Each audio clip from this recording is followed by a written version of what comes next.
नमस्कार, सत्यहिंदी.com में आपका स्वागत है। एक नजर डालते हैं अब तक की सुर्खियों पर। कांग्रेस के पूर्व अध्यक्ष राहुल गांधी पूर्वी लद्दाख में चीन की घुसपैठ के मुद्दे पर मोदी सरकार पर लगातार हमलावर हैं।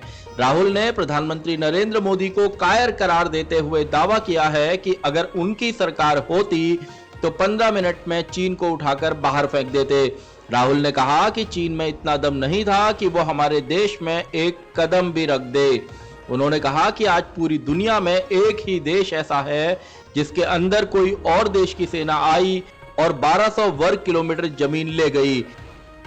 सुशांत सिंह राजपूत की मौत से जुड़े ड्रग्स मामले में रिया चक्रवर्ती को बुधवार को जमानत मिल गई और कागजी कार्रवाई पूरी होने के बाद शाम को उन्हें रिहा कर दिया गया। इस संबंध में मुंबई पुलिस ने मीडिया को लेकर कुछ दिशा निर्देश जारी किए हैं और ये बेहद गंभीर है। पुलिस ने कहा है कि रिहाई के बाद रिया का पीछा करना गैरकानूनी होगा। ऐसे करने वाले वाहनों को जब्त कर लिया जाएगा। सिग्नल पर यदि रिया की गाड़ी रुकी और कोई उसके विजुअल्स या बाइट लेने की कोशिश करेगा तो उसके खिलाफ मामला दर्ज किया जाएगा। पुलिस ने कहा कि पीछा करने वाले मीडिया कर्मी अपनी तथा सड़क पर चलने वाले अन्य लोगों की जान के लिए खतरे जैसी स्थितियां पैदा कर देते हैं। पुलिस ने स्पष्ट रूप से कहा है कि वह इस प्रकार का व्यवहार करने वालों के खिलाफ कड़ी कार्रवाई करेगी। पुलिस के इन दिशा निर्देशों को इस प्रकरण में मीडिया द्वारा किए गए व्यवहार के तौर पर देखा जा रहा है। बिहार में विधानसभा चुनाव से ठीक पहले आरजेडी के पूर्व नेता शक्ति मलिक की हत्या के मामले को लेकर सरगर्मी बढ़ गई है। इस मामले में नेता प्रतिपक्ष तेजस्वी यादव और उनके भाई तेज प्रताप यादव के खिलाफ एफआईआर दर्ज की गई है। मलिक की रविवार को पूर्णिया जिले में उनके घर पर गोली मारकर हत्या कर दी गई थी। 37 साल के शक्ति मलिक महादलित समाज के नेता थे। अब तेजस्वी ने बिहार के सीएम नीतीश कुमार को पत्र लिखकर कहा है कि सीएम इस मामले में उनके खिलाफ सीबीआई जांच करवाएं। तेजस्वी ने खत में कहा है कि वे आग्रह करते हैं कि सीएम इस मामले की राष्ट्रीय और अंतर्राष्ट्रीय स्तर की किसी भी एजेंसी से अविलंब जांच कराने की अनुशंसा करें। बिहार विधानसभा चुनाव में मुख्यमंत्री नीतीश कुमार को हराने के लिए लोक जनशक्ति पार्टी के मुखिया चिराग पासवान पूरी ताकत लगा रहे हैं। एलजेपी ऐसे नेताओं को जिन्हें बीजेपी से टिकट नहीं मिल रहा है उन्हें टिकट दे रही है। एलजेपी कह चुकी है कि वह बीजेपी के उम्मीदवारों के खिलाफ अपने उम्मीदवार खड़े नहीं करेगी, लेकिन हर उस सीट पर उसका उम्मीदवार होगा जहां से जेडीयू चुनाव लड़ रही है। बिहार के राजनीतिक गलियारों में इस बात की जोरदार चर्चा है कि एलजेपी जितनी सीटों पर चुनाव लड़ेगी उसके जितने उम्मीदवार होंगे उसमें अच्छी संख्या बीजेपी से आए नेताओं की होगी। इस तरह एलजेपी जेडीयू को जबरदस्त नुकसान पहुंचाने की कोशिश कर रही है। एलजेपी प्रधानमंत्री मोदी और उनके कार्यक्रमों की तो प्रशंसा करती है, लेकिन एलजेपी के मुखिया चिराग पासवान लगातार नीतीश कुमार के खिलाफ हमलावर हैं। 243 सीटों वाले बिहार में जेडीयू को 115, बीजेपी को 121 सीटें और हिंदुस्तानी अवाम मोर्चा को 7 सीटें मिली हैं। बीजेपी अपनी सीटों में से मुकेश सहनी की विकासशील इंसान पार्टी को भी कुछ सीटें देगी।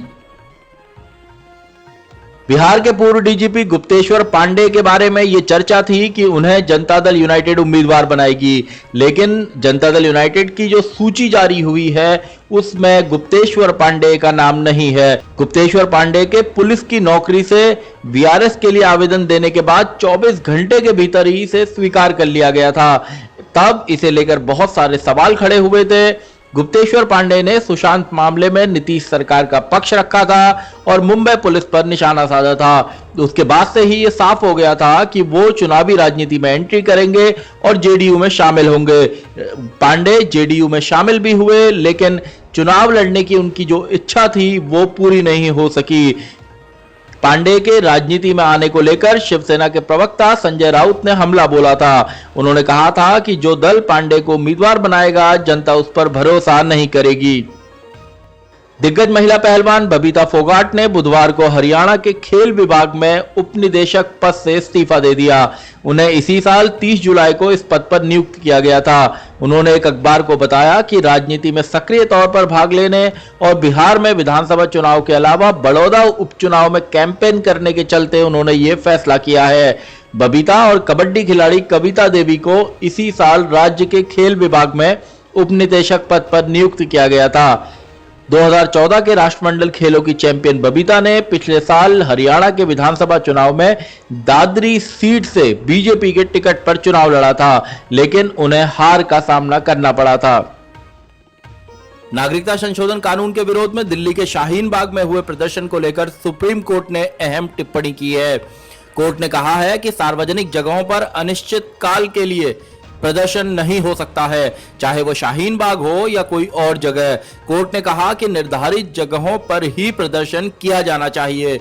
अदालत ने यह भी कहा कि आने जाने के अधिकार को रोका नहीं जा सकता है। बता दें कि नागरिकता कानून के विरोध में शाहीन बाग में 100 दिनों से ज्यादा दिन तक लोग धरने पर बैठे थे, लेकिन कोरोना वायरस के कारण दिल्ली में धारा 144 लागू हो गई थी और इसके बाद पुलिस ने प्रदर्शनकारियों को वहां से हटा दिया था।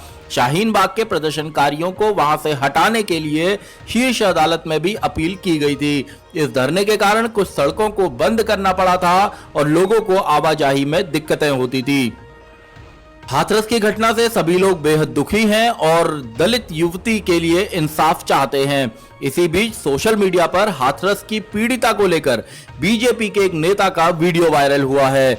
वीडियो में बाराबंकी के बीजेपी नेता रंजीत बहादुर श्रीवास्तव कहते हैं, लड़की ने लड़के को बुलाया होगा बाजरे के खेत में, क्योंकि प्रेम प्रसंग था, वह पकड़ ली गई होगी। वो आगे कहते हैं कि अक्सर यही होता है खेतों में, ये जितनी लड़कियां इस तरह की मरती हैं ये कुछ ही जगहों में पाई जाती हैं। बीजेपी नेता अपनी बात पर जोर देते हुए कहते हैं कि उन्होंने कुछ भी गलत नहीं कहा है। बीजेपी नेता की इस बेहुदा सोच के लिए सोशल मीडिया पर उन्हें जमकर निशाने पर लिया जा रहा है। उत्तर प्रदेश सरकार ने हाथरस की घटना की जांच के लिए गठित एसआईटी को अपनी रिपोर्ट देने के लिए और 10 दिनों का वक्त दिया है। गृह विभाग के अपर मुख्य सचिव अवनीश कुमार अवस्थी ने कहा कि हाथरस मामले की जांच अभी पूरी नहीं हुई है, इसलिए मुख्यमंत्री योगी आदित्यनाथ के आदेश पर एसआईटी को अपनी रिपोर्ट देने के लिए और वक्त दिया गया है। हाथरस मामले में गृह सचिव भगवान स्वरूप की अध्यक्षता में गठित एसआईटी बुधवार को अपनी जांच रिपोर्ट शासन को सौंपने वाली थी, लेकिन जांच अभी पूरी न होने के कारण एसआईटी को और वक्त देना पड़ा है। सूत्रों का कहना है कि एसआईटी ने पुलिसकर्मियों समेत करीब 100 लोगों के बयान दर्ज किए हैं। कहा जा रहा है कि इसमें कुछ और पुलिसकर्मियों की लापरवाही की बात भी सामने आ रही है। कोरोना वायरस की वैक्सीन को लेकर विश्व स्वास्थ्य संगठन के प्रमुख टेड्रोस अधनोम ने बड़ी जानकारी दी है। उन्होंने कहा है कि इस साल के आखिर तक कोविड-19 की वैक्सीन तैयार हो सकती है। उन्होंने वैक्सीन के उपलब्ध होने पर समान वितरण सुनिश्चित करने के लिए सभी नेताओं के बीच एकजुटता और राजनीतिक प्रतिबद्धता का आह्वान किया है। बता दें कि WHO की अगुवाई वाली कोवैक्स ग्लोबल में 9 वैक्सीन का ट्रायल चल रहा है, जिसका उद्देश्य 2021 के अंत तक 2 अरब टीके की खुराक को वितरित करना है। दुनिया भर में कोरोना वायरस के कहर को देखते हुए वैक्सीन की मांग की जा रही है। विश्व स्वास्थ्य संगठन ने कहा है कि दुनिया भर में हर 10 में से एक व्यक्ति कोरोना से संक्रमित हो सकता है। WHO के एक शीर्ष अधिकारी ने कहा कि अनुमान के मुताबिक दुनिया की जनसंख्या का बड़ा हिस्सा जोखिम में है। विशेषज्ञ लंबे समय से कह रहे हैं कि कोरोना वायरस के मामलों की वास्तविक संख्या आंकड़ों से काफी अधिक है। WHO के हेल्थ इमरजेंसी प्रोग्राम के कार्यकारी निदेशक माइक रेयान ने कहा कि अभी आगामी 10 महीने और यह संकट खत्म होने का कोई संकेत नहीं दिखता। माइक रेयान ने कहा कि एक अनुमान के मुताबिक दुनिया की आबादी में से 10% लोग कोरोना वायरस के संक्रमण की चपेट में हैं। उन्होंने कहा कि कोरोना वायरस के संक्रमण का रिस्क शहरी और ग्रामीण क्षेत्रों में अलग अलग है।